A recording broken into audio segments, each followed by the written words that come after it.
Hi, എല്ലാവർക്കും നമസ്കാരം. ഇന്നത്തെ ഈ വീഡിയോയിലേക്ക് എല്ലാവരെയും ഏറ്റവും സ്നേഹത്തോടെ സ്വാഗതം ചെയ്യുന്നു. അമേരിക്കയിലെ ഒരു പ്രശസ്ത ക്ലർജിമാനും നിരവധി പുസ്തകങ്ങളുടെ ഓതറുമൊക്കെയായ Norman Vincent Peale the power of positive imaging എന്ന പുസ്തകത്തിൽ അദ്ദേഹത്തെ സ്വാധീനിച്ച ഒരു വ്യക്തിയുടെ ജീവിതാനുഭവത്തെപ്പറ്റി വിവരിക്കുന്നുണ്ട്.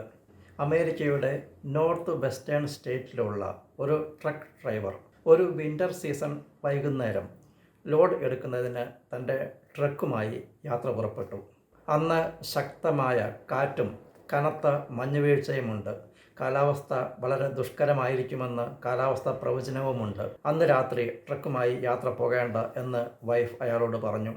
പക്ഷേ സാമ്പത്തിക കാര്യങ്ങളെക്കുറിച്ച് ചിന്തിച്ചപ്പോൾ എതിർപ്പുകളെല്ലാം അവഗണിച്ച് അയാൾ തൻ്റെ ട്രക്കുമായി യാത്ര തുടങ്ങി. ഹൈവേയിൽ എത്തിച്ചേർന്നു. കുറേ ദൂരം മുൻപോട്ട് പോയി കഴിഞ്ഞപ്പോൾ യാത്ര ദുഷ്കരമായി തീർന്നു. ഹൂങ്കാര ശബ്ദത്തോടെ കനത്ത മഞ്ഞ് കാറ്റ് ആഞ്ഞടിക്കുന്നു. ഒന്നും കാണുവാൻ സാധിക്കുന്നില്ല. അയാൾ ട്രക്ക് ഹൈവേയുടെ സൈഡിലേക്ക് ഒതുക്കി നിർത്തി തൻ്റെ സീറ്റിൽ ചാരിയിരുന്നു. ആ ഇരിപ്പിൽ അയാൾ ഉറങ്ങിപ്പോയി. ഉറക്കമുണർന്നപ്പോൾ യാതൊന്നും കാണുവാൻ സാധിക്കുന്നില്ല. ചുറ്റിലും കനത്ത കൂരിരുട്ട് മാത്രം. ആ ട്രക്ക് കൊടുങ്കാറ്റിൽ പെട്ട് ഹൈവേയിൽ നിന്നും തെന്നി നീങ്ങി 30 അടിയോളം താഴ്ചയിലുള്ള ഒരു കുഴിയിൽ പതിച്ചിരിക്കുകയാണ്. മഞ്ഞ് കൂമ്പാരം ആ ട്രക്കിനെ മുഴുവനായി മൂടിയിരിക്കുന്നു. ഹൈവേയിൽ നിന്നാൽ ആ ട്രക്ക് അവിടെ ഉണ്ടെന്ന് അറിയുവാൻ സാധിക്കുകയില്ല. ഡോർ തുറന്ന് പുറത്തിറങ്ങുവാൻ നോക്കി, പക്ഷേ ഡോറുകൾ തുറക്കുവാൻ സാധിക്കുന്നില്ല. ട്രക്കിലെ റേഡിയോയിൽ പതിഞ്ഞ ശബ്ദത്തിൽ പോലീസുകാരുടെയും റെസ്ക്യൂ ടീമിൻ്റെയും ഒക്കെ ശബ്ദം കേൾക്കാം. പക്ഷേ ഒന്നും അങ്ങോട്ട് പറയുവാൻ സാധിക്കില്ല. 5 രാത്രികളും 5 പകലുകളും ആ തണുത്ത് മരവിച്ച പെട്ടകത്തിൽ അയാൾ ഇരുന്നു. നല്ല വിശപ്പുണ്ട്, പക്ഷേ ഫുഡ് ഒന്നുമില്ല. ദാഹം മാറ്റുവാനായി അയാൾ ഐസ് വാരി കഴിച്ചു. 120 മണിക്കൂറുകൾ. പക്ഷേ അയാൾ പരിഭ്രാന്തനായില്ല, നിരാശനായില്ല. കാം ആയി കാത്തിരുന്നു. അവസാനം അയാളെ കണ്ടെത്തി രക്ഷപ്പെടുത്തി. ഈ വിവരം അറിഞ്ഞ നോർമൻ വിൻസെൻ്റ് പീൽ ഇദ്ദേഹത്തെ വിളിച്ചു. അയാളുടെ ധൈര്യത്തെയും സ്റ്റാമിനയെയും അഭിനന്ദിച്ചു. അദ്ദേഹം അയാളോട് ചോദിച്ചു, 5 ദിവസം ആ കൂരിരുട്ടിൽ തണുത്തു മരവിച്ച് വിശന്ന് വലഞ്ഞ് ഒരേ ഇരിപ്പ് ഇരുന്നപ്പോൾ ഭയം ഉണ്ടായോ എന്ന്. അയാൾ മറുപടി പറഞ്ഞു, ഇല്ല, എനിക്ക് ഉറപ്പുണ്ടായിരുന്നു എൻ്റെ സഹോദരൻ എന്നെ തിരയുന്നുണ്ട് എന്ന്. എത്ര ദിവസം പിന്നിട്ടാലും എൻ്റെ സഹോദരൻ തിരച്ചിലിൽ നിന്നും പിന്മാറില്ല എന്ന് എനിക്ക് ഉറപ്പുണ്ടായിരുന്നു. രാത്രിയായാലും പകലായാലും ഈ ഹൈവേയിൽ അങ്ങോളം ഇങ്ങോളം അവൻ എന്നെ അന്വേഷിച്ച് നടക്കും.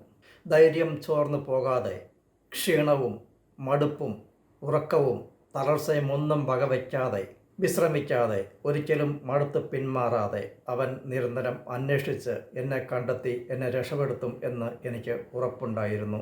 ഈ വിശ്വാസം എൻ്റെ മനസ്സിന് ശക്തി പകർന്നു തന്നു, ധൈര്യം പകർന്നു തന്നു. ഞാൻ ഡെത്തിനെപ്പറ്റി ചിന്തിച്ചില്ല. എൻ്റെ ചിന്തകളെല്ലാം എൻ്റെ സഹോദരൻ എന്നെ തിരയുന്നതിലേക്കും എന്നെ കണ്ടെത്തുന്നതിലേക്കും തിരിച്ചുവിട്ടു. ആ ദൃശ്യങ്ങളെല്ലാം ഞാൻ അവിടെ ഇരുന്ന് മനസ്സിൽ മുൻകൂട്ടി കണ്ടു. അവൻ എന്നെ അന്വേഷിച്ച് നടക്കുന്നതും ഈ സ്ഥാനം കണ്ടെത്തുന്നതും ഒടുവിൽ റെസ്ക്യൂ ടീമിനോടൊപ്പം ചേർന്ന് എന്നെ ഇവിടെ നിന്ന് രക്ഷപ്പെടുത്തുന്നതുമെല്ലാം ഞാനൊരു ചലച്ചിത്രം പോലെ എൻ്റെ മനസ്സിൽ ഞാനിവിടെ ഇരുന്ന് വിഷ്വലൈസ് ചെയ്തു. അവൻ എന്നെ കണ്ടെത്തിയിരിക്കും എന്ന് എനിക്ക് ഉറപ്പുണ്ടായിരുന്നു. പക്ഷേ എപ്പോൾ എന്നത് മാത്രമേ സംശയമുണ്ടായിരുന്നുള്ളൂ. ഒടുവിൽ ഞാൻ വിശ്വസിച്ചതുപോലെ, മനസ്സിൽ കണ്ടതുപോലെ 5 രാവും 5 പകലും എൻ്റെ സഹോദരൻ മടുപ്പില്ലാതെ വിശ്രമമില്ലാതെ അന്വേഷിച്ച് എൻ്റെ ഈ സ്ഥാനം കണ്ടെത്തി എന്നെ രക്ഷപ്പെടുത്തി. ഈ സംഭവത്തിൽ നിന്നും നമുക്ക് കുറേ വിലയേറിയ ജീവിത പാഠങ്ങൾ ലഭിക്കുന്നുണ്ട്. 1. Will power and optimism. ഹൈവേയിൽ നിന്നും 30 അടിയോളം താഴ്ചയിൽ ഹിമസഞ്ചയത്തിനുള്ളിൽ തൻ്റെ ട്രക്കിനുള്ളിൽ പെട്ടുപോയ ആ ഡ്രൈവർ മരണത്തിന് കീഴടങ്ങാനായിരുന്നു ഏറെ സാധ്യതയുണ്ടായിരുന്നത്. കാരണം 1 2 5 രാവും പകലുകളുമാണ് അയാൾക്ക് അതിനുള്ളിൽ കുടുങ്ങിക്കിടക്കേണ്ടി വന്നത്. മരണത്തിന് പിടികൊടുക്കാതെ അയാളെ പിടിച്ചു നിർത്തിയത് തൻ്റെ സഹോദരൻ തന്നെ കണ്ടെത്തി രക്ഷിക്കും എന്ന ശുഭാപ്തി വിശ്വാസവും താൻ മരണത്തിന് കീഴടങ്ങില്ല എന്ന ദൃഢനിശ്ചയവുമാണ്. നിശ്ചയദാർഢ്യത്തിനും ശുഭാപ്തി വിശ്വാസത്തിനും നമ്മുടെ ജീവിതത്തിൽ അത്ഭുതങ്ങൾ സൃഷ്ടിക്കുവാൻ സാധിക്കും. നമ്മുടെ മനസ്സിൻ്റെ ബലം എപ്രകാരമാണോ അപ്രകാരം തന്നെ നമ്മുടെ ശരീരവും പ്രതികരിച്ചുകൊള്ളും. നമ്മുടെ ജീവിതത്തിൽ പ്രശ്നങ്ങളിലൂടെ, പ്രതിസന്ധികളിലൂടെ, ദുരന്തങ്ങളിലൂടെ ഒക്കെ കടന്നു പോകുമ്പോൾ മനസ്സ് തളരാതെ ഇരിക്കുവാൻ നമുക്ക് ശ്രദ്ധിക്കാം. നാം അതിനൊക്കെ ഓവർകം ചെയ്യും എന്നൊരു ശുഭാപ്തി വിശ്വാസം നമുക്ക് രൂപപ്പെടുത്തിയെടുക്കാം. അതുപോലെ തന്നെ ഞാൻ അവയ്ക്കൊന്നും മുമ്പിൽ കീഴടങ്ങില്ല എന്നൊരു ദൃഢനിശ്ചയവും നമുക്ക് ഉണ്ടാക്കിയെടുക്കാം. 2. The power of love. യഥാർത്ഥ സ്നേഹം എന്താണെന്നും സ്നേഹത്തിൻ്റെ ശക്തി എന്താണെന്നും ഈ സംഭവം നമുക്ക് വെളിപ്പെടുത്തി തരുന്നു. ആ സഹോദരന്മാർ തമ്മിലുള്ള ശക്തമായ സ്നേഹബന്ധമാണ് ആ ഡ്രൈവറുടെ ജീവൻ രക്ഷിക്കുവാൻ ഇടയായത്. മഞ്ഞിനുള്ളിൽ അകപ്പെട്ടു പോയ തൻ്റെ സഹോദരന് വേണ്ടി 5 രാത്രികളും 5 പകലുകളും മടുപ്പില്ലാതെ വിശ്രമമില്ലാതെ പരിശ്രമം ഉപേക്ഷിച്ച് പിന്മാറാതെ മുൻപോട്ട് പോകുവാൻ ആ കൊടും തണുപ്പത്തും ആ സഹോദരന് സാധിച്ചത് കൃത്രിമമല്ലാത്ത, വ്യവസ്ഥകളില്ലാത്ത, നിസ്വാർത്ഥമായ യഥാർത്ഥ സ്നേഹം മൂലമാണ്. ഇന്നത്തെ സമൂഹത്തിൽ സ്നേഹം എന്നത് സ്വാർത്ഥതയ്ക്ക് വഴിമാറുന്നു എന്നാണ് നാം കാണാറുള്ളത്. ഒരു കുടുംബത്തിൽ കുട്ടികളായിരിക്കുമ്പോഴുള്ള ആ സ്നേഹവും അടുപ്പവുമൊക്കെ മുതിർന്നവരായി കഴിയുമ്പോൾ, പ്രത്യേകിച്ച് ഒരു കുടുംബമൊക്കെ ആയി കഴിയുമ്പോൾ കുറഞ്ഞു വരുന്നതായി നമുക്ക് കാണുവാൻ സാധിക്കും. നമ്മുടെ കാര്യങ്ങളിൽ ശ്രദ്ധ പുലർത്തിക്കൊണ്ട് തന്നെ മറ്റുള്ളവരോടുള്ള ആത്മാർത്ഥമായ വ്യവസ്ഥകളില്ലാത്ത സ്നേഹം നമ്മുടെ ജീവിതത്തിൻ്റെയും ഭാഗമാക്കി മാറ്റുവാൻ നമുക്ക് പരിശ്രമിക്കാം.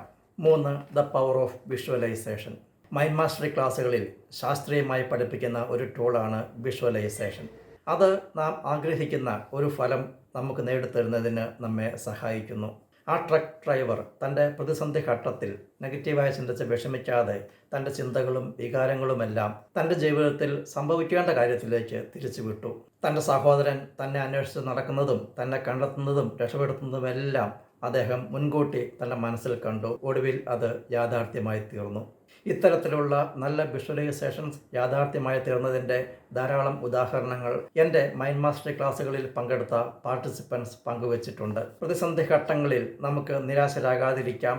പ്രാർത്ഥനയ്ക്കും വിഷ്വലൈസേഷനും ശുഭചിന്തകൾക്കുമൊക്കെ പ്രാധാന്യം കൊടുക്കാം. പ്രതിസന്ധികളെയൊക്കെ നമുക്ക് അതിജീവിക്കാം. യഥാർത്ഥ സ്നേഹം ഉൾപ്പെടെയുള്ള ഇത്തരം നല്ല ഗുണങ്ങൾ നമ്മുടെ ജീവിതത്തിൻ്റെയും ഭാഗമാക്കി തീർക്കാം. നമ്മുടെ ജീവിതം നമുക്കും മറ്റുള്ളവർക്കും ഏറെ പ്രയോജനമുള്ളതാക്കി തീർക്കാം. എല്ലാവർക്കും ജീവിതത്തിൽ എല്ലാവരും നേട്ടങ്ങളും ഐശ്വര്യവും സമ്പത്തും സമ്പൽ സമൃദ്ധിയും ദീർഘായുസ്സും എല്ലാം ആശംസിക്കുന്നു, പ്രാർത്ഥിക്കുന്നു. ജീവിതത്തിൽ നല്ല അറിവുകൾ ലഭിക്കുന്നതിന്, നല്ല ഗൈഡൻസ് ലഭിക്കുന്നതിന്, നല്ല മെൻറ്ററിങ് ലഭിക്കുന്നതിന് എല്ലാവരെയും മൈൻഡ് മാസ്റ്ററി ക്ലാസ്സുകളിലേക്ക് സ്വാഗതം ചെയ്യുന്നു. ഇന്നത്തെ ദിവസം എന്നെ ശ്രമിച്ച് നിങ്ങൾക്ക് എല്ലാവർക്കും ഞാൻ നന്ദി പറയുകയാണ്, നിങ്ങളെ അഭിനന്ദിക്കുകയാണ്. പുതിയ പുതിയ അറിവുകളുമായി നമുക്ക് അടുത്ത വീഡിയോയിൽ കാണാം. Stay blessed. Thank you.